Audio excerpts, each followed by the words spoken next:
मंडळी, हे नाव आहे जेफ्री एप्स्टीन. एप्स्टीन हा ब्रुकलिनमध्ये विद्यार्थ्यांना गणित शिकवायचा. अर्थातच एक साधा गणिताचा शिक्षक, टीचर.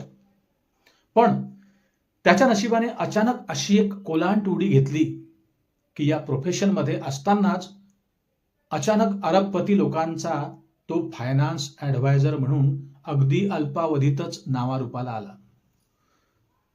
$60 करोड संपत्ती गोळा करून एक मल्टीमिलेनियर म्हणून जगप्रसिद्ध झाला. मग काय, मित्रांच्या रूपाने कोण कोण? साधे मित्र नाहीत.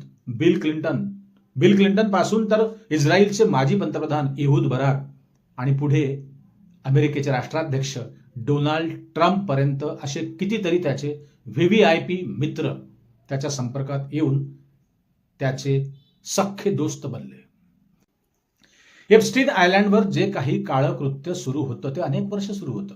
अनेक वर्षांपासून जगाच्या ते पडद्याआड होतं, लपून होतं. परंतु सन 2005 मध्ये पोलिसात एक छोटीशी तक्रार नोंदवली जाते आणि बस एवढाच या काळ्या कामाचा भांडाफोड होण्यासाठी एक ट्रिगर पॉइंट तयार होतो. मार्च 2005 मध्ये फ्लोरिडा येथील पाम बीच परिसरात एक 14 वर्षाची मुलगी आणि तिचे पालक लोकल पोलीस ठाण्यात या प्रकरणाची तक्रार घेऊन जातात. ती मुलगी त्या तक्रारीत लिहिते, पोलिसांना सांगते की रॉयल पाम बीच शाळेमधील तिची एक वर्गमैत्रीण, एक तिची क्लासमेट तिला एका श्रीमंत माणसाकडे घेऊन गेली होती आणि तिला सांगितलं होतं की फक्त मसाज करायची आहे, मसाज द्यायची आहे आणि त्या बदल्यात मग तिला $200 ते $300 मिळतील असं आमिष तिला दाखवण्यात आलं. परंतु त्या ठिकाणी ती मुलगी पोहोचल्यावर आपल्या मैत्रिणीसोबत तिथे मात्र वेगळंच काहीतरी घडायला सुरुवात झाली. एप्स्टीन त्या ठिकाणी फक्त टॉवेल गुंडाळून अर्धनग्न अवस्थेत बसून होता. एप्स्टीन त्या मुलीला आपल्या अंगावर असलेले कपडे काढायला सांगतो आणि पुढे इतकं विदारक आणि इतकं विपरीत घडतं ते तुम्हाला या ठिकाणी सांगू शकत नाही. घडलेली कहाणी ही मुलगी अशा प्रकारे पोलिसांना सांगते.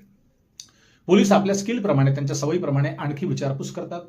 पोलीस म्हणतात, या ठिकाणी जाणारी आणखी कोणती मुलगी आहे का तुमच्या व्यतिरिक्त?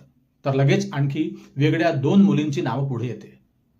पोलीस त्या 2 मुलींचा शोध घेतात, तिचं स्टेटमेंट घेतात, तिला विचारपूस करतात. तेव्हा आणखी अशा 4 अल्पवयीन मुलींचा शोध लागतो. याप्रमाणे 1च्या 2 आणि 2च्या 4 अशा प्रकारे तब्बल 35-36 मुली या एप्स्टीनच्या शिकार झालेल्या पोलिसांना आढळतात.